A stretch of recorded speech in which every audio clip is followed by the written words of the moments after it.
Hello friends, welcome to channel Eduform. Myself Mandeep Patidar. हम बात कर रहे हैं instrumental method of analysis B pharm 7 semester, subject code BP 701 theory. इसमें हम बात कर रहे हैं यूवी विजिबल स्पेक्ट्रोस्कोपी, आपका यूनिट फर्स्ट। इसका पार्ट सेकंड हम डिस्कस करेंगे। इसके पहले हम क्या क्या बात कर चुके हैं, इंट्रोडक्शन कर चुके हैं, इंस्ट्रूमेंटल मेथड ऑफ एनालिसिस क्या क्या होती हैं, कौन सी मेथड्स हम यूज करते हैं, स्पेक्ट्रोस्कोपी क्या होती है, यूवी विजिबल स्पेक्ट्रोस्कोपी क्या होती है। उसी के साथ आज हम बात करेंगे इलेक्ट्रॉनिक ट्रांजिशन। इलेक्ट्रॉनिक ट्रांजिशन क्या होता है, ये सब आपने 11th-12th में पढ़ा है, आप सब जानते हैं। और केवल इसको हम फार्मेसी के लेवल से पढ़ेंगे कि हमको कितना पढ़ना है, इलेक्ट्रॉनिक ट्रांजिशन क्या है, ये सब आप पढ़ चुके हैं 11th-12th में, उसी को रिवाइज करेंगे। जो भी लोग पहली बार इस वीडियो को देख रहे हैं वो चैनल को सब्सक्राइब करें और बेल नोटिफिकेशन पे ऑल पर क्लिक करें। हम बात करते हैं अब इलेक्ट्रॉनिक ट्रांजिशन के पहले हमको समझना पड़ेगा इलेक्ट्रॉनिक एनर्जी क्या होती है। This type of energy associated with the motion of electron in the molecule. हम जानते हैं कि जो इलेक्ट्रॉन है वो मॉलिक्यूल में घूमता रहता है, तो उसके मोशन से जो एनर्जी जनरेट होती है उसको हम बोलते हैं electronic energy. Electronic energy of a molecule increase due to an increase in the kinetic and potential energy of the electron in a molecule। आपका जो इलेक्ट्रॉन है उसकी काइनेटिक और पोटेंशियल एनर्जी यदि इंक्रीज होती है मॉलिक्यूल के अंदर, तो इलेक्ट्रॉनिक एनर्जी अपने आप इंक्रीज होती है। The energy required to move the electron from the ground state to an excited state, ये सब हमने पढ़ा है। It depends on the type of molecular bond in which the electron exist. Electron के बीच में क्या, वहां पर मॉलिक्यूल्स के बीच में क्या बॉन्ड्स हैं, उस पर डिपेंड करता है उसका एक्साइटमेंट। ठीक है। Further the vibrational and rotational energy of the molecules are added to the electronic energy. आगे बात करते हैं तो एक वाइब्रेशनल एनर्जी हमने पढ़ा है और एक रोटेशनल एनर्जी होता है, ये भी आप में उसमें इलेक्ट्रॉनिक एनर्जी में जाके ऐड हो जाती है। अब एनर्जी लेवल डायग्राम एक आपने 11th से पढ़ा है, शायद 9th में भी है ये। तो इस तरह से आप देखेंगे कि जो आपका इलेक्ट्रॉन है, जो मॉलिक्यूल है उसका ग्राउंड स्टेट, फिर इलेक्ट्रॉनिक ग्राउंड स्टेट, मतलब यहाँ पर उसमें इलेक्ट्रॉनिक एनर्जी आ गई।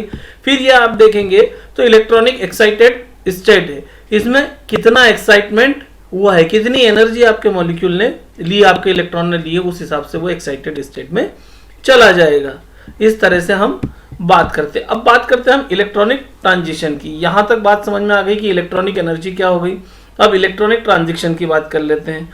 तो molecular electronic transition takes place when electron in a molecule are excited from one energy level to a higher energy level due to energy absorbed in UV region. कोई solution हमने UV region में रखा और उस पे UV rays हमने डाली और उस मॉलिक्यूल के इलेक्ट्रॉन ने यूवी रेज को एब्जॉर्ब किया, जिससे उसकी एनर्जी लेवल चेंज हुआ। एनर्जी लेवल से वो लोअर लेवल एनर्जी लेवल से हायर एनर्जी लेवल पर गया। यदि हम बात करते हैं तो क्या होगा, 3 टाइप के इलेक्ट्रॉनिक ट्रांजिशन होते हैं ऑर्गेनिक कंपाउंड में, sigma electron, pi electron and n electron. अब सिग्मा इलेक्ट्रॉन आप सभी जानते हैं कि these electron are involve in saturated bond. Carbon hydrogen के बीच में जो बॉन्ड होता है उसको हम बोलते हैं सिग्मा इलेक्ट्रॉन। सैचुरेटेड कंपाउंड में ये बॉन्ड होता है, जैसा कि पैराफिन में देखने को मिलता है। जो अमाउंट लगेगा एनर्जी का, amount of energy required to excite electron in sigma bond is much more than the produce by UV light. जो यूवी लाइट है उससे सिग्मा बॉन्ड वाले जो मॉलिक्यूल है उसमें एक्साइटमेंट नहीं हो सकता है। तो जो सिग्मा बॉन्ड वाले कंपाउंड है इनको हम क्या करते हैं, इनको हम यूज करते हैं, ये यूवी रेडिएशन को एब्जॉर्ब नहीं करते, तो इनको हम क्या यूज करते हैं, सॉल्वेंट के रूप में यूज कर सकते हैं। जब सॉल्वेंट के रूप में यूज करेंगे और इस पे बम्बार्डिंग करेंगे हम किसकी, यूवी रेस की, तो इनके इलेक्ट्रॉन एक्साइटेड नहीं होंगे। जब इनके इलेक्ट्रॉन एक्साइटेड नहीं होंगे तो पीक इनका नहीं आएगा। जिस मॉलिक्यूल को इसमें डिसॉल्व करा उस मॉलिक्यूल का पीक आएगा और वो स्पेक्ट्रा शो कर देगा। अब बात करते हैं pi electron. These electrons are involved in unsaturated hydrocarbons। जो unsaturated hydrocarbons होते हैं जनरली ट्राइन्स और एरोमेटिक जो कंपाउंड होते हैं उसमें पाई बॉन्ड देखे जाते हैं। एन इलेक्ट्रॉन की बात कर लेते हैं। Organic compound containing nitrogen, oxygen and halogen. जो नाइट्रोजन, ऑक्सीजन, हेलोजन, सल्फर, इस तरह के कंपाउंड को जो ऑर्गेनिक कंपाउंड अपने साथ में बॉन्ड करके रखते हैं उनमें एन इलेक्ट्रॉन पाया जाता है। Any compound that contain atoms like nitrogen, hydrogen, halogen compound और अनसेचुरेटेड हाइड्रोकार्बन्स में एब्जॉर्ब यूवी रेडिएशन, ये यूवी रेडिएशन को एब्जॉर्ब करते हैं। अब इलेक्ट्रॉनिक ट्रांजिशन की में हम चल बात कर रहे हैं, तो कैसा कैसा इलेक्ट्रॉनिक ट्रांजिशन होगा, sigma to sigma star, pi to pi star, n to sigma star और एन टू पाई स्टार। इस डायग्राम से आपको समझ में आएगा कि ये आपका बॉन्डिंग इलेक्ट्रॉन है, यहाँ पर इलेक्ट्रॉन जो आपके मॉलिक्यूल्स हैं वो उस मॉलिक्यूल में हाइड्रोजन और कार्बन के बॉन्डिंग है, ये सिग्मा बॉन्डिंग है, ये आपकी पाई बॉन्डिंग है। फिर आपने नॉन बॉन्डिंग इलेक्ट्रॉन एन है और फिर anti bonding electron pi star और sigma star.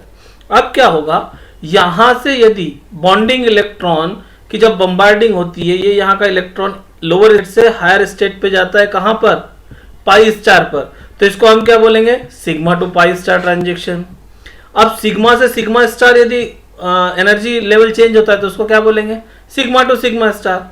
Same pi to sigma star, n to sigma star, यहां से आपका एक इलेक्ट्रॉन एक्साइटेड होकर कहा गया, सिग्मा स्टार पे, तो क्या होगा इसको n to sigma star, pi to pi star and n to pi star. इस तरह के ट्रांजेक्शन होते हैं, ठीक है। अब types of transaction in organic molecules, organic और इनऑर्गेनिक मॉलिक्यूल में लगभग सेम ही ट्रांजेक्शन होते हैं। हम बात कर रहे हैं ऑर्गेनिक मॉलिक्यूल्स की। क्या होगा, energy absorb in the ultraviolet region by complex organic molecule cause transition of valence electron in the molecule. जो वैलेंस इलेक्ट्रॉन है उनमें क्या होगा, उनका ट्रांजिशन होगा, क्या होगा, वो लोअर लेवल एनर्जी लेवल से हायर एनर्जी लेवल पे जाएंगे, जबकि वो क्या है, वैलेंस है, पर क्योंकि उनने यूवी रेडिएशन को एब्जॉर्ब कर लिया, इससे वो एक्साइटेड स्टेट में आ गए। अब sigma to sigma star transition में क्या होगा, transition in which to sigma bond electron is excited to an anti bonding sigma star orbital are called sigma to sigma star transition. ये सब में लिखना आपने भाई, सिग्मा से सिग्मा स्टार में गया, इसको हम क्या बोलते हैं, sigma to sigma star transition. occur in such compound in all the electron are involved in single bond and there are no lone pair of electron। आपको यहाँ पर ये याद रखना है कि इस मॉलिक्यूल में, जो आपका मॉलिक्यूल है, इसमें सभी जगह सिंगल बॉन्ड है और साथ ही साथ जिसमें लोन पेयर नहीं होती है, इसमें sigma to sigma star transaction होता है। ये ट्रांजेक्शन जो आपके सेचुरेटेड हाइड्रोकार्बन है केवल वो ही शो करते हैं। एग्जाम्पल की बात करते हैं, मीथेन, जिसमें आपको क्या मिलेगा, कार्बन और हाइड्रोजन में सिंगल बॉन्ड ही मिलेगा, CH4, ठीक है, and can only undergo sigma to sigma star transition. ये एब्जॉर्बेंस कितने पे शो करता है, 125 नैनोमीटर पे, ठीक है। These wavelength are lesser than 200 nanometre and fall in the vacuum UV region. हमने वहां पर बात करी थी नियर और फार, तो ये क्या हो गया आपका, नियर फार और वैक्यूम रीजन। तो ये क्या होगा, चूंकि 125 नैनोमीटर पे एब्जॉर्बेंस शो करता है, तो इसको हम कहाँ लेंगे, वैक्यूम यूवी रीजन में। फिर बात कर लेते हैं हम n to sigma star transition. N to sigma star transition जो होगा वो क्या होगा, ये भी सेचुरेटेड कंपाउंड में होगा, लेकिन इसमें क्या होगा, इसमें लोन पेयर रहेगी। जो कंपाउंड सेचुरेटेड है, मतलब उसमें सिंगल बॉन्ड है लेकिन लोन पेयर साथ में है, उसमें क्या होगा, N to sigma star transition होगा। This transition usually need less energy than sigma to sigma star transition. Sigma से सिग्मा स्टार ट्रांजिशन में जितनी एनर्जी लगती है उससे कम एनर्जी यूज होती है n to sigma star transition में, ठीक है। एब्जॉर्बेंस बैंड की यदि बात करते हैं तो 180 से 200 नैनोमीटर के आसपास में ये एब्जॉर्बेंस शो करते हैं। If absorbance measurement are made in the ultraviolet region, compounds such as aliphatic alcohol and alkyl halides are commonly used as a solvent because they start to absorb at 260 nanometre. अब ये 260 nanometre पे absorb होते हैं, तो क्या होता है, इसके नीचे पे हम इसको एज ए सॉल्वेंट यूज कर सकते हैं। 200 से 260 नैनोमीटर में हम इसको एज ए सॉल्वेंट यूज नहीं करते हैं। The number of organic functional group with n to pi star peaks in the UV region is small, ठीक है, जैसे मिथाइल क्लोराइड। अब हम बात करते हैं n to pi star transition. Unsaturated molecules containing oxygen, nitrogen and sulphur shows this type of transaction. जो unsaturated hydrocarbons होंगे, यानी कि जिनमें डबल बॉन्ड या ट्रिपल बॉन्ड है, और साथ ही साथ क्या है, ऑक्सीजन, नाइट्रोजन और सल्फर, वो इस तरह का ट्रांजिशन शो करते हैं। इस ट्रांजिशन में क्या होगा, आपका एन इलेक्ट्रॉन कहाँ चले जाएगा, पाई स्टार ऑर्बिटल में, ठीक है। This transition exhibit weak band their absorption spectrum, ठीक है। Carbonyl compound R C double bond O R, मतलब जो आपके कार्बोनाइल कंपाउंड है वो इसको शो करते हैं n to pi star transition, और यदि हम इसकी रेंज करते हैं तो 300 से 350 नैनोमीटर के आसपास इसकी रेंज हमको देखने को मिलती है। वहीं हम बात करते हैं pi to pi star transitions. These are transition in which electron of pi electron is promoted to the n anti-bonding pi star orbital, pi से pi star में गया। These transition require relatively higher amount of energy than n to pi star, ठीक है। n to pi star जो है उससे higher energy चाहिए, जैसे कि जो कार्बोनाइल कंपाउंड, वही बात हो गई। सी डबल बॉन्ड हो, अल्डिहाइड कीटोन की बात करते हैं। Saturated aldehyde and ketone exhibit an absorbance या absorption in high intensity at about 180 nanometer, 180 nanometer पे ये एब्जॉर्बेंस शो करते हैं। कभी कभी क्या होता है, सब्स्टिट्यूटेड जो ओलिफिन्स होते हैं, अब इसमें क्या होगा, आपको सिस और ट्रांस आइसोमर दिखेंगे। अब ये सब 11th-12th का है, आपको पता है कि सिस ट्रांसमर कैसा होता है, आइस ट्रांसमर जो हमारा होता है आइसोमर, ट्रांस आइसोमर कैसा होता है।